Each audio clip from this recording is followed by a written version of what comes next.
Hello guys, మీకు కూడా నాలాగా dry and frizzy hair problems ఉన్నాయా? డోంట్ వరీ, మీరు కూడా నాలాగా యాప్స్ గుడ్నెస్ వారి ఫ్లాక్స్ సీడ్ జెల్ యూస్ చేయండి. ఈ ఫ్లాక్స్ సీడ్ జెల్ యూస్ చేయడం వల్ల మీ హెయిర్ గ్రోత్ బాగుంటుంది, హెయిర్ని స్ట్రెంగ్తన్ చేస్తుంది, అలాగే హెయిర్ షైన్ని పెంచి హెయిర్ని ప్రొటెక్ట్ చేస్తుంది, అలాగే హెయిర్ని డీప్ కండిషనింగ్ చేస్తుంది. జస్ట్ అలా మనం స్కాల్ప్కి మొత్తంగా అప్లై చేసేసి మనము లేయర్స్గా తీసి మొత్తం ఇలా అప్లై చేసేసి ఇలా ఒక నాట్ చుట్టేసి ఒక 30 to 35 మినిట్స్ వరకు డ్రై అయ్యాక హెడ్ బాత్ చేసేయడమే.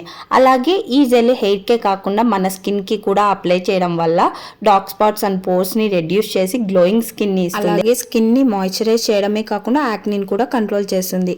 దీంతో పాటు నేను యాప్స్ గుడ్నెస్ డీటాంగ్లర్ బ్రష్ని యూజ్ చేస్తున్నా. నేను యూజ్ చేసిన బ్రష్లలో ఇది బెస్ట్ అని చెప్పుకోవచ్చు. ఎంత చిక్కుబడిన హెయిర్ని కూడా ఈజీగా కూమ్ చేసుకోగలరు. ఈ hair gel and comb are just game changer. Products మీకు పర్పుల్ యాప్లో అవైలబుల్ ఉన్నాయి. So go grab them.